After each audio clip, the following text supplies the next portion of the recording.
Hi, everyone, and welcome to Career Backstage podcast. My name is Diana Moraru, and I'm the co-founder and co-CEO of Worley Company.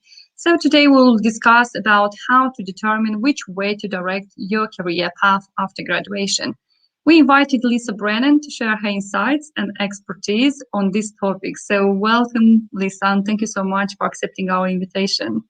Oh no, thank you for having me. I'm really excited to be here and keen to support your listeners on any advice they need with their next steps in their graduate career.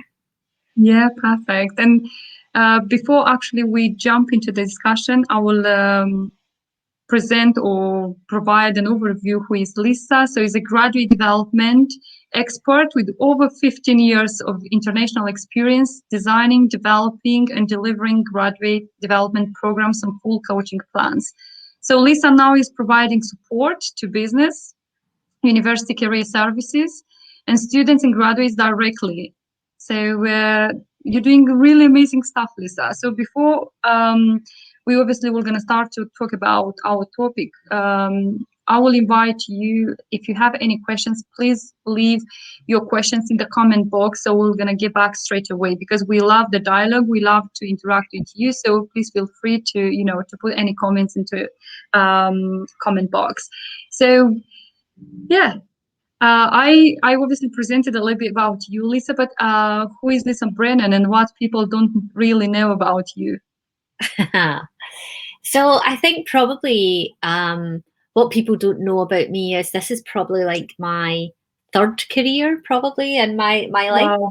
So I always think it's important for people to know that you don't just have to have one career for life. Yeah.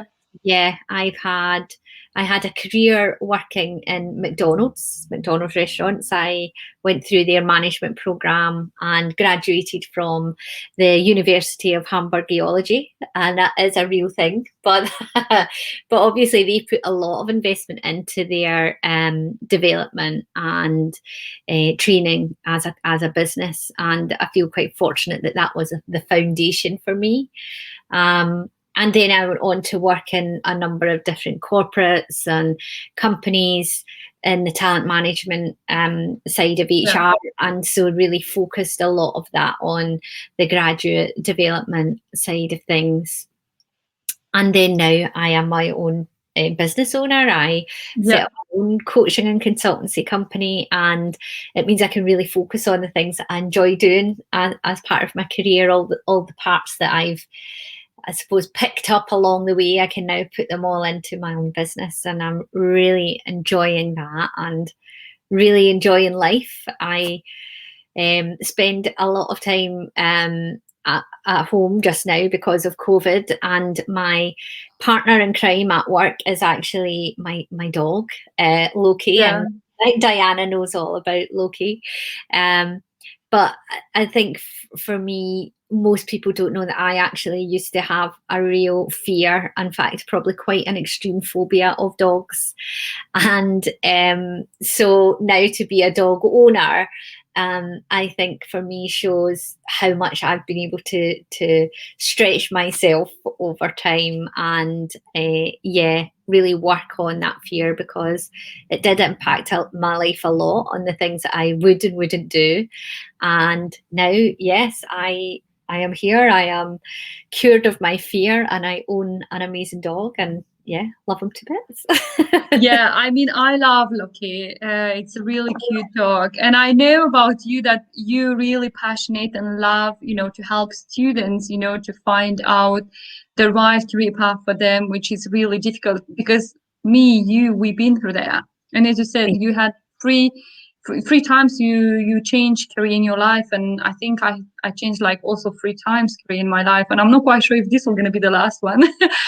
So what actually means career path for graduates and students? Do they really know what career path to embrace after graduation? Because I think sometimes they are quite lost. They finish their the university, the school, they have the certificate, but they don't really know what to do and what is the next step.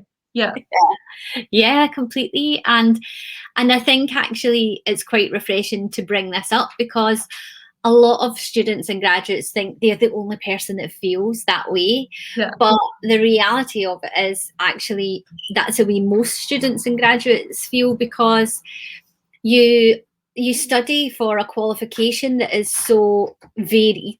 It covers all aspects of a topic. Yeah. But it can be quite difficult to then say, well, yeah, but what does that mean? How does that relate to a job? And what part of this will I actually use in a job? You know, and then is that one job something I want to build my whole career on, or is that just something that's going to give me some skills to move on to another area?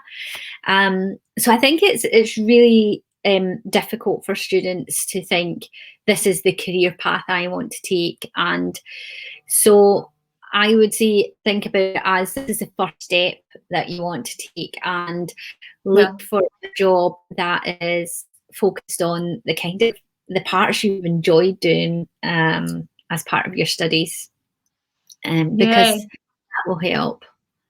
Yeah, exactly. I remember when I finished, for example, back home in Romania, the bachelor degree in international European and it was international relations and European studies. So that was a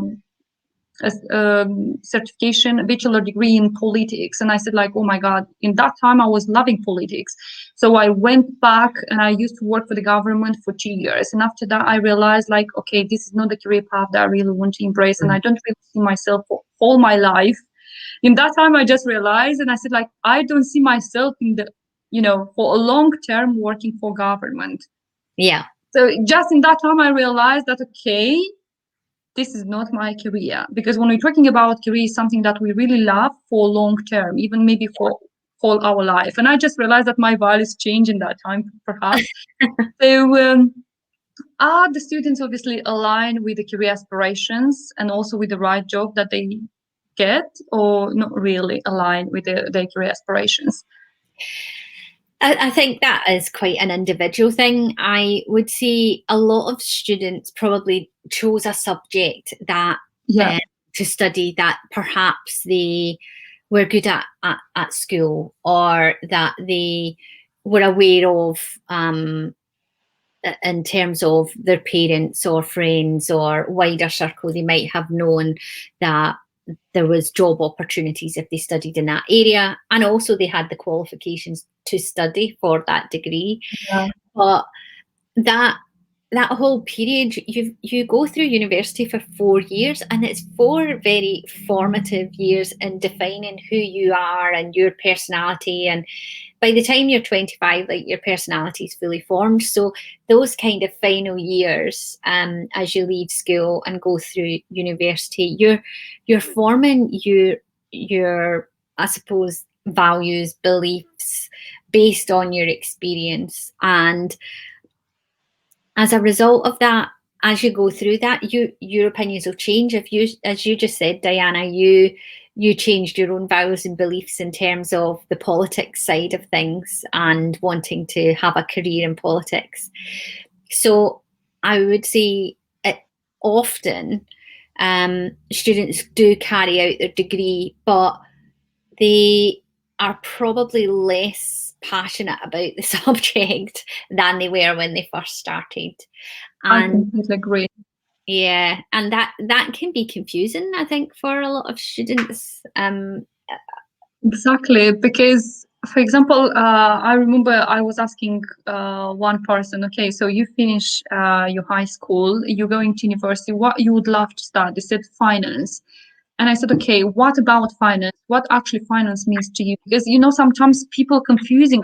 I feel like, okay, when we're talking about finance for some people means numbers, and that's it. And when they actually going to university and they start kind of, doing finance, they think about, okay, it's not only numbers, it's something more about. So I don't really enjoy this. And sometimes they think, okay, if I'm studying this, that means I'm gonna work also on this. And what I study also, I will just put in practice. It's not like that. And sometimes I think it's this kind of confusion and disconnection from what we studied that actually sometimes is killing our passion. And when we actually enter into the job, into working for business, we think, oh, we cannot apply anything while we study at school. Actually, I'm not enjoying. Yeah. So that's why some people taking this 1 year, perhaps. I met so many students once they finish, or after the high school, when they finish, before they actually joining university or being enrolled in university, they obviously doing 1 year of exploration. Okay, Yeah. what I would love to do, Yeah. or after the finishing the after finishing their studies, they think, okay, I'm gonna take 1 year, just like we say in work, leave of absence, and we're gonna try to explore what we would like to, what kind of career path to embrace. Yeah. I think that is such a good um a good opportunity for people who can do that, because getting that very clear in your head, having that clarity around about, yeah, this is the direction I want to go in, this is the interest I have, this is what's important to me, that makes it so much easier to then align yourself to a job, because you know yourself what you want. And this is something that we talk about to graduates all the time. You have to know you to then think, oh, this is the right career for me, this is the right job for me. And that's so important. And I hear quite often of students who have, they've studied engineering and maths, but they go into finance rather than an engineering based role, or people who've studied English and journalism moving into years in law. So it's useful to have undertaken the qualification. It demonstrates that you can learn and you can take that knowledge and understanding and you can apply it.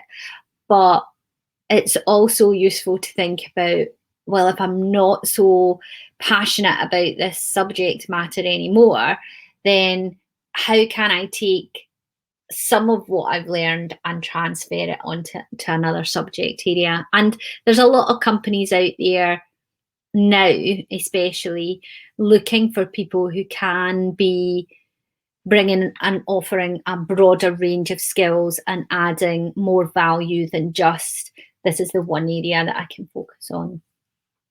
Yeah, and especially now, some companies, they've done some reports regarding the future skills that employers are going to look for, and especially from 2021, so employers are going to look more for creativity, innovative, and also cognitive skills. So people who are going to have this type sort of skills, they were going to be the, let's say, the most required people, or the most wanted people in the organization.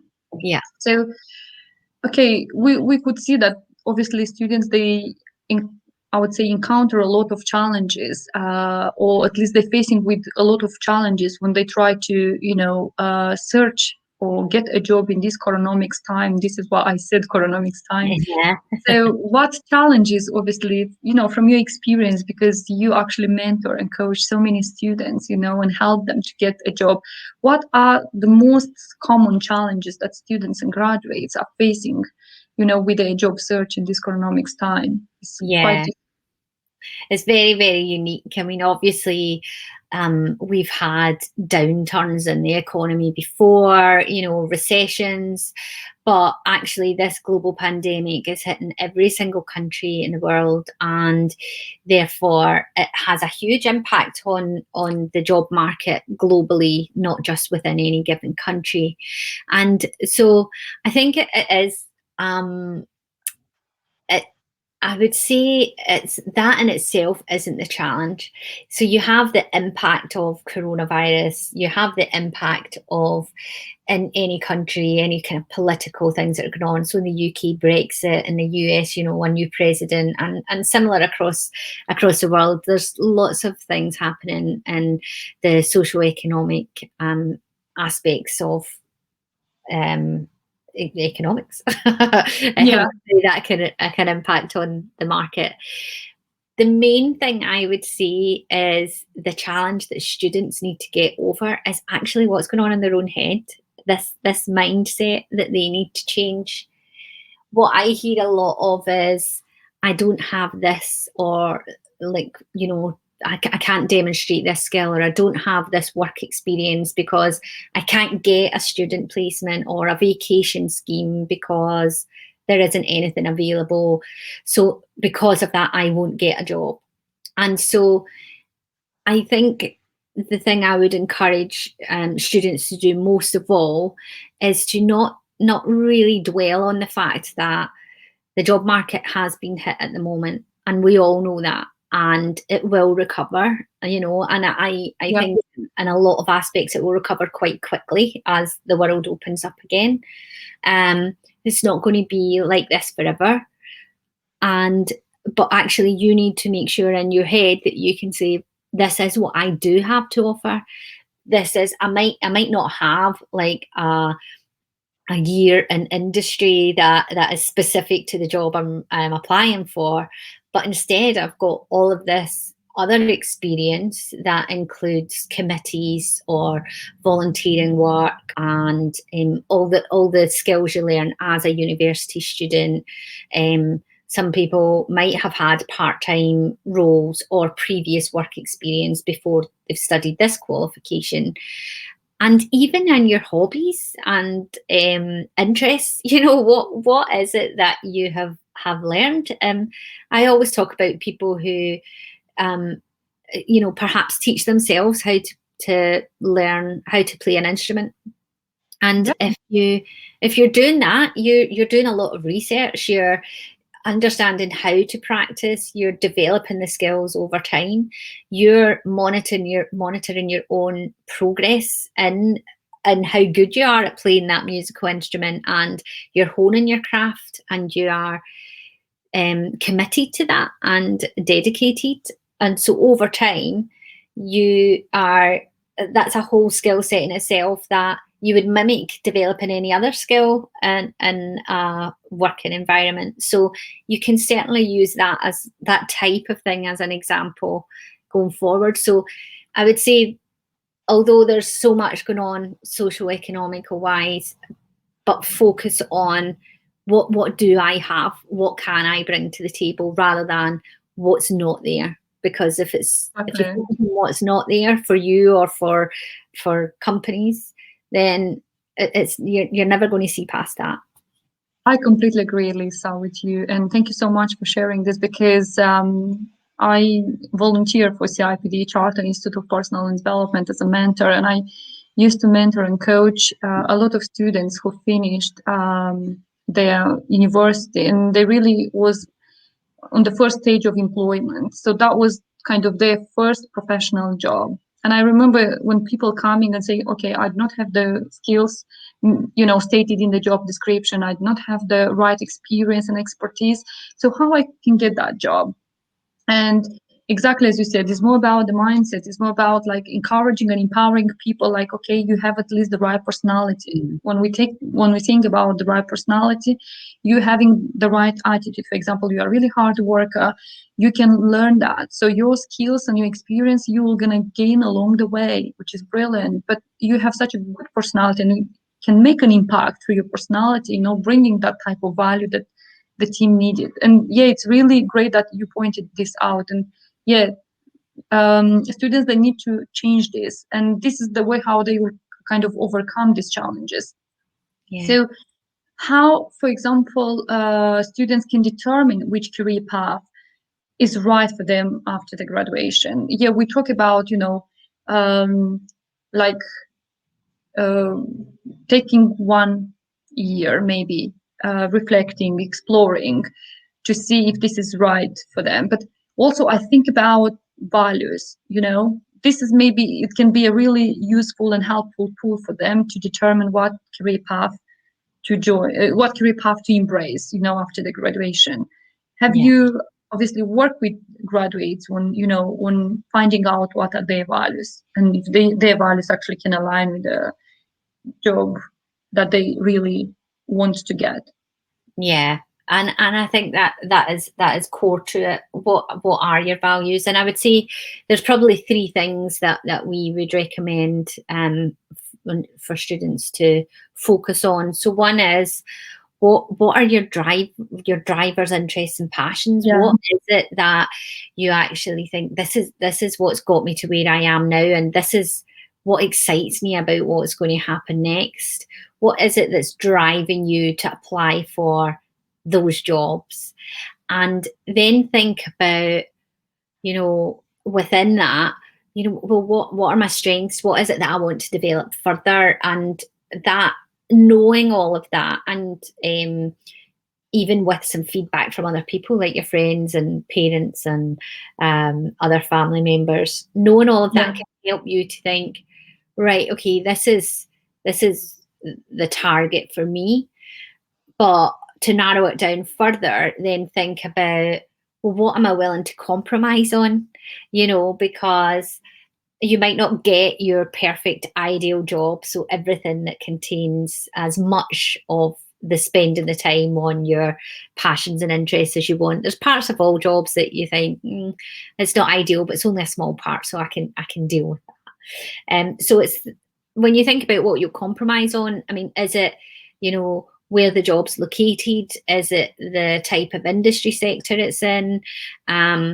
Is it that you want more flexible hours and want to be able to work from home, or you're not bothered about that? Is it to do with how long your commute is, what your salary and benefits package is? What is it across all of the probably more hygiene factors around that role? What are you willing to compromise on, and what are you not willing to compromise on? And you'll probably find the things that are most important to you, that are so connected and deep rooted to your own personal values, they'll be the things that you don't want to compromise on at all. Or if you do have to, that you'll say, I might be able to do that for 6 months, but that would be it. So if you know your drivers and you know what you can compromise on, then the next step is to target companies that match all of that. You look at the job advert and say, that's what I'm looking for, that matches everything that I've already decided for myself. So they're the three. That's correct, to target the right companies. But sometimes, for example, I know that especially people who finishing really well-known and prestigious and famous university, maybe like Oxford, Cambridge, their target are really quite big corporations like maybe Facebook, Google, Amazon. So I'm just wondering, because I had few people who obviously few students who finished the university, but they were not from Oxford or Cambridge, and they really wanted to apply for a job at Facebook, Amazon, or whatever. But I felt like they were not ready to start, because that is kind of a psychological thing. But you feel like the person, is not ready to start now to work for Facebook, Google, or whatever. What we can advise these people, for example, in case if they're not ready, they can be ready maybe in half a year or 1 year, but they need to train their brain a little bit to perhaps, I don't know, deal with a high workload and also with more meetings. They need, they need that brain to be trained. This is why sometimes I suggest to people like it's not the right time. I'm not quite sure. I know exactly what you mean. A lot of these big brands, and particularly things like Google and Amazon and Facebook, it always comes across as, there's this big brand, but here we are and we're all just kind of going through life, but work is actually really easy and work is really playful and creative. Yes. The reality is that when you go into these big companies, they are extremely busy. There, as you've described the schedule, there's lots of meetings, there's lots of dedication required on your part to be resilient, to cope with everything that's going on in that environment. And you are challenged all the time to improve, and you're challenged all the time to challenge other people on how their products and services are going to offer the best for the customers. And I think you're right, you have to be in the right mindset to cope with that. But if that is your desire, if that is what you want to look at, I would say, right, well, what is a company that's perhaps like the competitors of that, or Yeah. the next level down and the rung of people within that industry sector, of companies within that industry sector, because they'll also be looking for really smart and switched on graduates, but because they're lesser known, there'll be also a lesser volume of applications that will be made, and perhaps they might not be seen as such a prestigious name for your CV, but actually the experience that you get there could then help you to progress into working, in one of the top tier companies.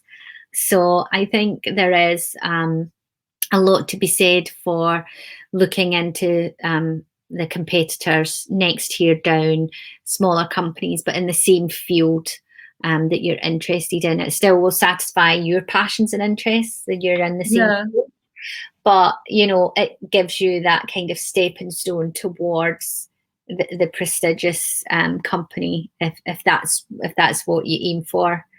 Yeah, that is a really good tip. Hopefully, people who watching us, they can take on board, let's say, this tip. And please feel free, people who listen us, please feel free to leave any comments. If you have any questions, please drop them in the comment box so we can get back straight away to you. We are here to answer to your questions. So what are the most preferred, let's say, fields by students and graduates to get a job? We can talk about, about period now. I know that a lot of people actually looking, or at least I'm not quite sure if a lot of students looking for an IT job, but there are a lot of offers, let's say, in IT on the market. Yeah. I would say actually, IT and technology, and then also marketing, especially digital marketing. These are the two big careers Yeah. at the moment. And when we think about IT, it is like the future of technology. So it is things like, automation, how can we, go more advanced than we already are in terms of building that more global community. And the pandemic actually has taught us that we can still survive. Many people have worked all the way through the pandemic virtually, so it's how can we make those platforms more sophisticated, or any kind of aspect of technology more sophisticated to be able to support, I suppose, not just a pandemic situation, and because that's what we need to do, but it's seen as an enhancement and almost essential part of life going forward, because it makes life so much easier for everyone. So technology companies are really big. And then, as I said, digital marketing is key. So many businesses now are moving away from traditional routes of advertising. They're looking at, sponsored adverts on YouTube, on other social media platforms, even just being a brand ambassador, for different products. A lot of students do that, so they pick up a lot of the skill set for a career in digital marketing, just as a bit of a side hustle to what they're doing in their studies. So we do see that right now there's a lot of students and graduates who are choosing to move away from what they originally studied into the digital marketing field, because they already have that expertise and it's in demand from businesses in all industry sector. Yeah, that's really great on one hand, but on the other hand, I'm thinking, because now it's a really huge demand on the market for IT specialists and also for marketing specialists. I'm thinking that a lot of people are gonna start to embrace this career, maybe without realizing that this is not really the right one for them or whatever. Sometimes people have this, okay, this actually is required in the market, we're gonna go for that, or we're gonna make a lot of money. And especially when we are young, that is one of our, I would say, value. We are really focused to get money, and that is really important for us. And after that, we realize no. So I'm just thinking, on the other hand, do not kill the passion of people. And because they might have a passion for law, or they might have a passion, I don't know, for politics, or they might have a passion for human resources, but because they look now what is happening on the pandemic situation or on the employment market, they can obviously, this can kill their passion, and they might go, okay, I'm going just for IT because I'm going to make a lot of money.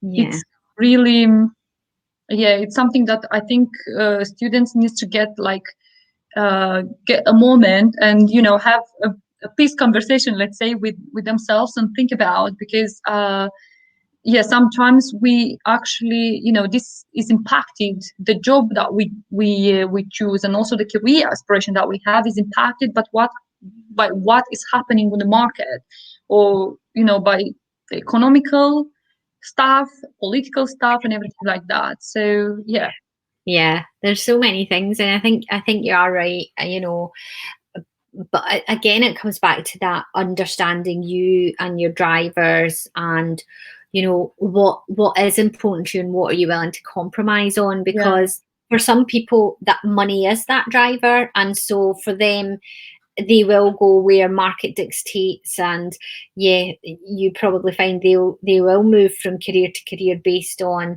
what's happening globally at any given time. But there will be some people who money isn't the driver for them. It's more about the value they can add or the development experience they can get. So you'll find that they might not be so drawn in to what the market dictates. But also, if they do get drawn in, you'll find that they would look to do something different, like find that second career, maybe even pretty quickly, compared to what they perhaps initially thought. So I think, there's kind of two sides to that. yes. Yeah. And because you, as I said, you mentor, and through Graduate Ambition company that you have so far, so you offer, when you're helping students to embrace the right career path and the right career, I'm just thinking, is there a way that, for example, universities can help them in the last year of studies? Is there a way, I mean, students who are coming to you to ask for help, are they quite ready, prepared enough, or you need to work with them quite a lot in order to, prepare them for assessments, for rating process?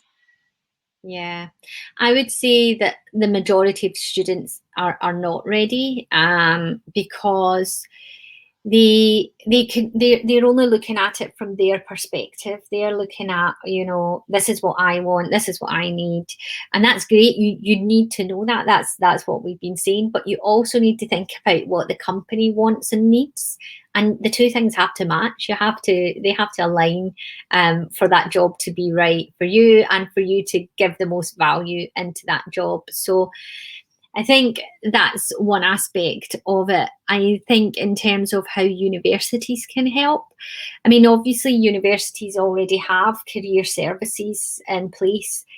Go to them. I hear so often from the career advisors in my network that students don't come to see them until a month before they're going to graduate, and they're like, we've been here for 4 years or 3 years, we could have come at any point and started to build up this and information and awareness of what you had to do and how long it will actually take to complete a job application and go through that process and be prepared for that.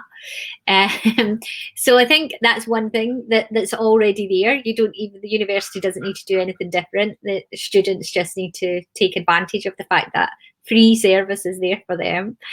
And also, I would say, be aware of who the partners are, the industry partners and third party kind of contractor parties that are involved with your university, because these will be people who are generally interested in helping and supporting this graduate and student community, but also they work for companies who are employing graduates and students.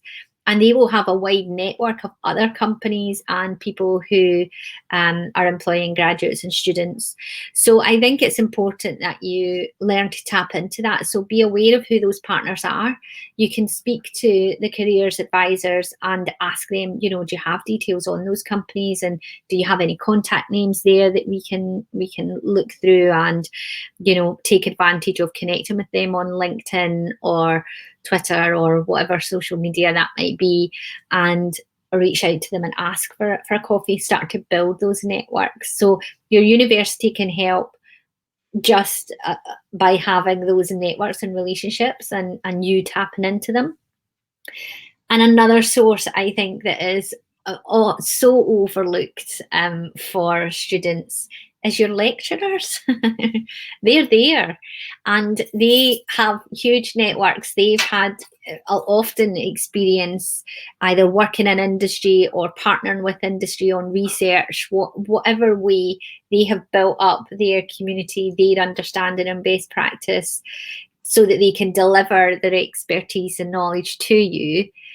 But they haven't done that in isolation. So I think it's really important that you tap into that network, ask them, do they know any good connections for you to reach out to? Is there anyone they can introduce you to? Do they know of any job opportunities? Often lecturers hear about jobs, but they are busy and they don't really have time to email out to different people. So I would say the universities are already probably doing a lot. I think I encourage them very much to continue to support students with their well-being, their mental and physical health, encouraging them to do that, especially at this time during this pandemic.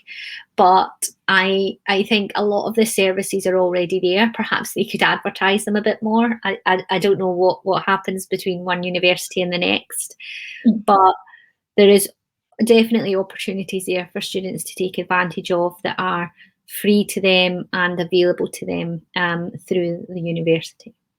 Yes, you're right, because I remember when I finished Human Resources Management, my master's degree at Kingston University in 2015. So we had the department, Career Development, I think was calling the department, and I was going to the career advisors and I was asking them to, look on my CV, provide me with the feedback. But I never thought about, as you said, that is really interesting that you share with us this tip about, the teachers. Never kind of build that relationship with the teachers at Kingston in order to help me, to position myself into the market, let's say, at least not really to recommend me for some jobs, but at least to, asking them to share what kind of the expectations from the employers. Yeah. So I even didn't know that. And actually, because teachers, most of them, they coming from, let's say from big corporations, and they were teaching us a lot of experience and expertise also, and they were sharing from their experience and expertise. I never thought about okay, let's ask this, which is really brilliant. So that's why my next question is how students and graduates, and perhaps if there is another way, can align with employers' expectations in choosing the right career path. So teachers can be one thing that can help them. Is there anything else that can help them to align with employers' expectations? How do they know, okay, these are the employers' expectations? I think there's lots of good sources out there of information. So things like Glassdoor, for example, yeah, and other similar platforms that retain information on experiences of employees, and they'll vary from country to country, obviously, what they are, but I would say Glassdoor is probably one that's very familiar with most, and you can look on there, understand what people have said about the culture, what people have said about the management and leadership there, even down to in some companies, their CEO is being ranked, or the experience of their graduate programs. On the threads on there, you can find details on what the selection processes are for these companies, what type of things to expect. So I think that's one way. And the other way is connecting with people that are involved in, I suppose, advertising job roles or involved in selection processes, whether that's in HR or from the business side of a company. I think again, it's an untapped resource, and we've been hosting a lot of Q&A sessions for graduate ambitions, and all of the expert panels have said we expect to be contacted by students and graduates, to ask about the process, to get more information and what is it that we're looking for as a company. They're expecting actually that to be, I think, the third top way of them connecting with students at the moment. But actually they're finding that that they're not getting as much contact as they would like. So don't be afraid to reach out to companies directly to just ask, So yeah, why is this so important to you? I saw that collaboration is really important on your website. Why? What is it about collaboration makes it so different? And I think that takes me on to kind of probably the third thing I would suggest is that alignment. Companies want you to fit with them. They don't want anyone to come and work for them that's not going to enjoy that experience. That's not good for you, and it's certainly not good for them and their reputation. So they want to be very honest about this is our world of work. This is what our culture is. And you generally find that on the website and in the information about the job. So there will be keywords to look out for in terms of the skills, and there will be keywords to look out for in terms of the values of that company and the attributes that they expect someone to bring with them. If you can align to those, if they're similar to the skills that you've got and your own personal values, then that's a great alignment, and you should go ahead, apply, and hopefully be successful. Yeah. I love that you highlighted about, asking companies that you would like to get a job, asking them about this before you're applying, because most of time, I think even myself, I've been in that position. I was expecting to know everything before I'm applying. And for me, it was like a shame to go and ask that question. Okay, what, to find out a little bit more about. So I was expecting that, oh my goodness, I cannot ask any questions because I'm applying. If I'm applying, that means I have to know everything. So people do not need to have this kind of expectations from themselves. Is nothing wrong by asking first of all questions and after that applying, just to see if it's the right company for you and if you can bring value on the table for the company. So are somehow students and graduates ready and flexible, I would say, because now we're talking about flexibility, and I think is one skill that everyone needs to have it, and especially now. Are they actually ready and flexible to thrive in this difficult time? Do they have the right skills and personality? Is something that is missing, or if they still need to develop something in order, to survive and I would say thrive in this time? I think with anything you can see over time as people mature, obviously you become probably more confident in who you are and your abilities. I would say though, no one is expecting a student or graduate to be fully formed, fully mature in their thoughts and who they are. That would be very rare. And so companies are expecting the students and graduates to come along and for them to offer what they bring with them, their qualification and themselves and the skill set that they've built up so far, but they're expecting to be able to help you develop that further. That's the whole point of coming in at an entry level position. You get the support, you get the development, and that support and will continue as you progress in your career. So I think when it comes to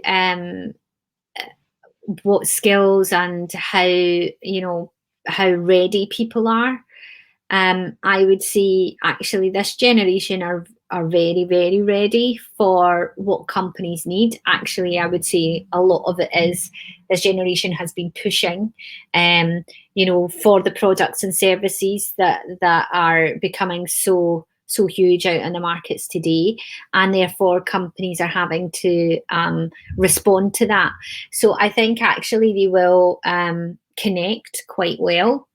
I think in terms of skill set readiness, you mentioned flexibility. I think I would probably enhance that once more by saying adaptability. So it's having the flexibility and the versatility both together, to be adaptable. And that is the number one skill that employers are looking for post-pandemic.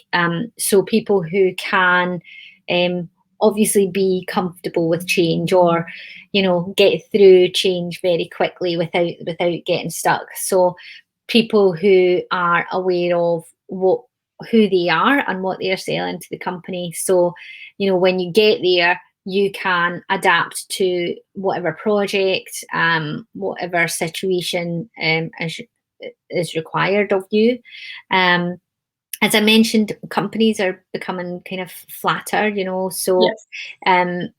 with that, it means that your breadth of experience becomes more important sometimes, and being able to cover a lot of different subjects, rather than just becoming an expert in one. I mean, there is still technical experts required, so that will never go away. But for the most part, like, companies are becoming flatter. And I think with this adaptability, it brings with it great pressure, I think, on people. And so it has to be compensated by your resilience, your way of handling things, how you cope, and making sure that you have personally got in place your own ways of doing that. What works for you? Is it meditating, exercising, reading a book? So being able to decompress and not just being full on 24/7 focused on work. That's not healthy for you, and it's not healthy for the company either. So they want that balance of, you are resilient enough to cope, and they will have support there to help with that. But they want to know you've got your own ways of recognizing when you are under pressure and how you deal with that, or how you mitigate that. And then they'll also want to know you are adaptable and you can challenge people on questions. You're asked to do something and you can say, I want to do that, but actually I don't know how to, because I've not been taught that yet. And not shying away from the fact that you've not got all of that experience. So I think they're really really key skills that will. Yeah. But I think I think a lot of these a lot of the people in this generation, they have that as kind of inbuilt in them. It's the way they've been brought up until now. It's been part of their life, so it shouldn't be too much of a leap to take that into the workplace.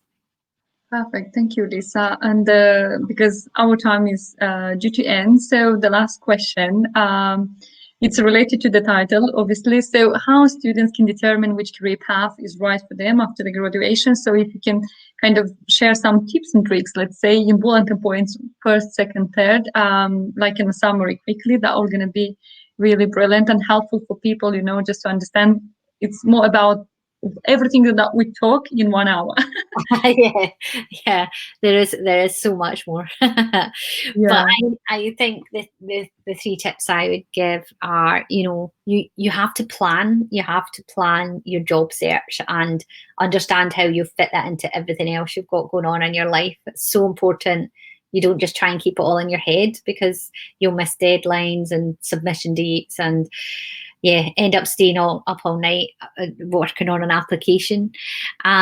So planning, preparation side of things, and then targeting. Make sure you target the companies that match you and your values, because that will make it easier for you when it comes to you building a CV to match that company and answering any application questions or being involved in selection processes, because it's a natural fit. So it will be easy for you to talk about those things that come up in the interview and respond to those questions than something that's not such a great fit and you have to really think about how you respond to each and every question. So I think that's the first two. And the third one is that you need to be prepared to be yourself as you go through all of this process. Don't try to be something that you think the companies are looking for. Don't try to be some perfect mold of a graduate. One, that's a lot of pressure to put on yourself, and two, that perfect mold does not exist. Companies are very much looking for diversity and inclusion in all aspects of how of the candidates they recruit. So that, might come down to things like, your race or religion or gender, but it's also, just as important that you've got diversity in your employees in terms of thoughts, opinions, and people's expertise and skill set. So they want to make sure they've got that fully rounded population that can challenge their products and services internally before they're going out onto the market to their customers. So it's actually really important that you're different from everyone else that works there, that you bring your full self to work and you don't shy away from that. So please try to be authentic, try to be yourself. Yeah, that is the most important thing, to be honest, like to be authentic and to be yourself, because and I think this is the most as important thing that will gonna stand you out from the crowd, I would say. I just didn't really look that almost 1 hour passed, and I really enjoyed this. Is actually also a real passionate topic for me. So because I went through there and I was helping also students. And by the way, Lisa, you're doing a brilliant job. Helping graduates, because this is really important. And I know, going through 3 careers in my life, I noticed how important it is to do the job with passion. Mm-hmm. So in that time when I finished first degree in my life, I didn't really think about it. But after that, I started to realize this. Okay, so I need something that I can do with passion. Yeah. And I think now we're moving also again, whenever you're going to do in this life, you need to do with a passion. If you don't have a passion, then you will not be able to work anymore or to progress, in this job, like to offer creativity, to be innovative, whatever you need to offer, you'll not be able if you're not passionate. Yeah, definitely. Thank you. Yeah. I was just going to say, sorry, I know we're finishing, but you spend a long time at work, so you want to enjoy it. You want to enjoy it. Exactly.